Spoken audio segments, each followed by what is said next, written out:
검찰이 대장동 개발 특혜 의혹의 핵심 인물인 김만배 씨에 대한 구속영장을 청구했습니다. 김 씨는 곽상도 의원 아들에게 뇌물 명목으로 퇴직금 50억 원을 준 혐의 등을 받고 있습니다. 이재욱 기자입니다.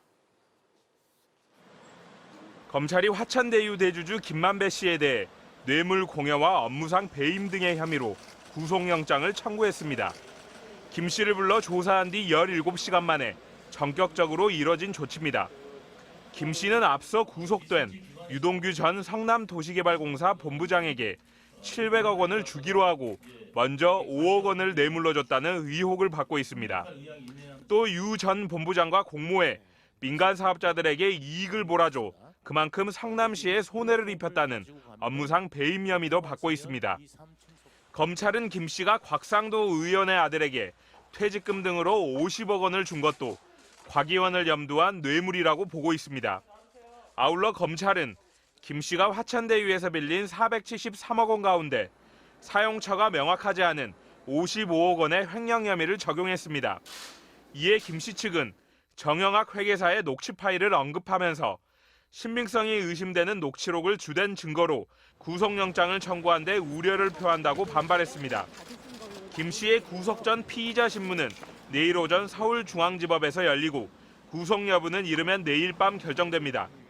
이런 가운데 의혹의 핵심 인물 중 한 명인 남욱 변호사는 JTBC 인터뷰에서 김 씨로부터 50억 원씩 7명에게 350억 원을 주기로 했다는 얘기를 들었다며 7명이 누구냐고 묻자 기사에 다 나오는 분들이라고 답했습니다. 또 대장동 사업과 관련해 유동규 전 본부장이 의사결정권자였던 걸로 알고 있다며 김 씨로부터 유 전 본부장의 지분이 있다는 얘기를 들었다고 말했습니다. 남 씨는 가족들의 신변 문제만 정리되면 곧 귀국해 검찰 조사에 응하겠다고 밝혔습니다. MBC 뉴스 이재욱입니다. 대장동 사건에 대해 문재인 대통령이 처음으로 공개 지시를 했습니다. 빨리 의혹을 풀고 혼란스러운 전국을 매듭지으라는 겁니다. 엄지인 기자입니다. 대장동 사건에 대한 문재인 대통령의 첫 지시는 철저히 수사해 진실을 조속히 규명하라는 간결한 내용이었습니다. 신속하고 철저한 수사로 실체적 진실을 조속히 규명하는 데 총력을 기울여달라고 말했습니다. 지난 5일 청와대 참모들이 나서 엄중히 보고 있다고 한 적은 있지만 문 대통령이 사건을 직접 언급한 건 이번이 처음입니다. 청와대 고위 관계자는 문 대통령의 지시는 질질 끌지 말고 신속하게 수사하라는 데 방점이 있다면서 대선에 큰 쟁점이 되고 있는 만큼 더 이상의 논란이 없도록 신속하게 수사해 의혹을 풀라는 뜻이라고 밝혔습니다. 문 대통령은 그간 의혹이 있는 만큼 분명한 지시를 할 필요가 있다는 입장이었다고 청와대 관계자는 전했습니다. 다만 여당의 대선 경선이 진행 중이어서 발표 시점을 대선 후보 선출 이후로 늦췄던 것이라고 말했습니다. 당의 상황이 매듭지어질 때까지 기다려준 것, 지금이 말씀을 전할 때라고 판단한 것이라고 청와대 관계자들은 설명했습니다. 청와대는 그러나 야당이 요구하는 특검 도입에 대해선 국회가 논의할 사안으로 청와대가 판단할 일이 아니라고 분명하게 선을 그었습니다. MBC 뉴스 엄지인입니다. 문재인 대통령의 지시 직후에 이재명 경기지사는 기자회견을 열었습니다. 지사직을 유지하면서 국정감사를 받겠다고 했습니다. 이에 대한 여야의 반응까지 최경재 기자가 취재했습니다. 이재명 경기지사가 다음 주 예정된 경기도에 대한 국회 국정감사에 출석하겠다는 입장을 밝혔습니다.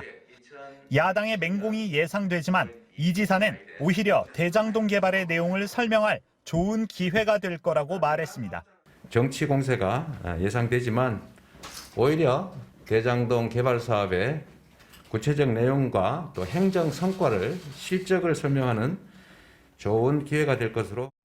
국정감사에 나오지 않아 대장동 의혹을 피하려 한다는 의심을 살 바엔 차라리 정면 돌파를 하는 게 부담을 더 덜 수 있다는 판단을 한 것으로 풀이됩니다.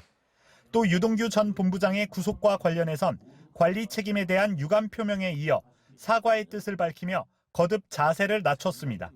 국정감사 전 지사직 사퇴를 권유했던 민주당도 이 지사의 입장을 존중하겠다고 밝히는 한편 야당의 정치적 공세에 대해선 적극 방어하겠다고 밝혔습니다. 더불어민주당은 반드시 정쟁 국감을 막아내고 민생 국감을 이루어낼 것입니다. 반면 국민의힘은 경기지사의 국감 출석은 당연한 일이라며 철저한 검증을 예고했습니다.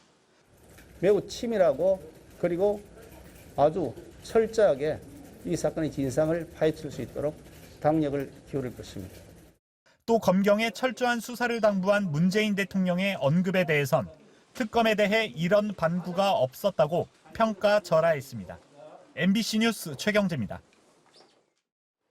오늘 코로나19 신규 확진자는 1,600명 안팎을 기록할 것으로 보입니다. 취재기자 연결해 자세히 알아보겠습니다. 김정인 기자. 네. 먼저 지난 밤 사이 신규 확진자 집계 현황부터 살펴보죠. 네, 어젯밤 9시까지 신규 확진자 수는 1,471명으로 집계됐습니다. 전날 같은 시각 기준으로 따지면 197명이 늘었습니다. 연휴에 검사 수 자체가 줄면서 확진자 수도 줄었는데 연휴가 끝나자 신규 확진자가 다소 늘어난 것으로 보입니다. 수도권에선 1,088명의 환자가 나와 전체의 74%를 차지했습니다. 비수도권에서도 383명의 신규 확진자가 나왔습니다. 자정까지 발생한 환자를 포함하면 0시 기준으로 발표될 신규 확진자는 1,600명 안팎을 기록할 것으로 보입니다. 4차 유행 규모 자체는 감소세로 나타났습니다. 지난 한 주간 하루 평균 확진자 수는 1,961명으로 직전주보다 20% 넘게 감소한 것으로 나타났습니다. 네, 정부가 이른바 위드 코로나 단계적 일상 회복을 준비하고 있는데요. 오늘 이를 논의할 민관 합동기구가 출범한다고요?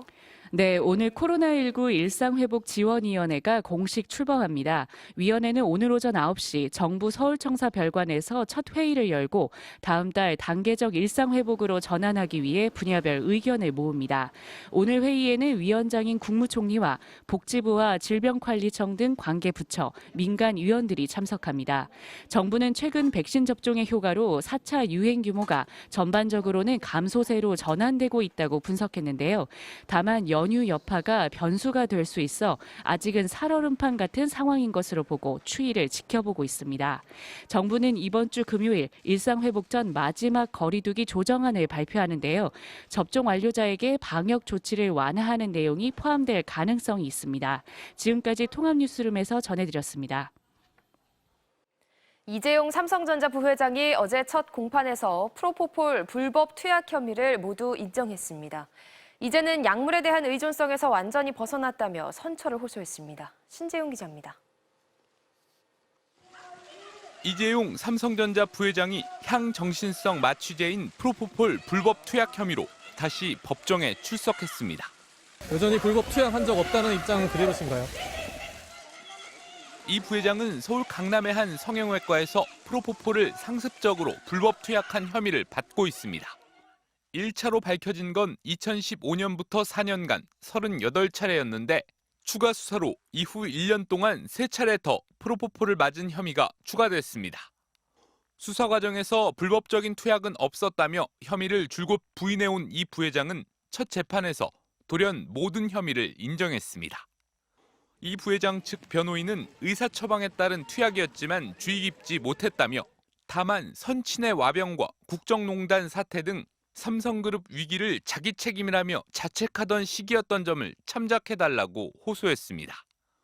직접 진술에 나선 이 부회장도 모두 제가 부족해 일어난 일로 깊이 반성하고 있다고 말했습니다. 특히 이 부회장은 국정농단으로 구치소에 수감됐기 때문에 약물 의존성에서 완전히 벗어났다고도 강조했습니다. 재판부가 상당히 오래 투약했는데 별다른 문제는 없었냐고 묻자 이 부회장은 그렇다, 자신 있게 말씀드린다고 답했습니다. 검찰은 벌금 7천만 원과 추징금 1,702만 원을 선고해달라고 재판부에 요청했습니다. 이 부회장에 대한 선고 공판은 오는 26일 열릴 예정입니다. MBC 뉴스 신재용입니다.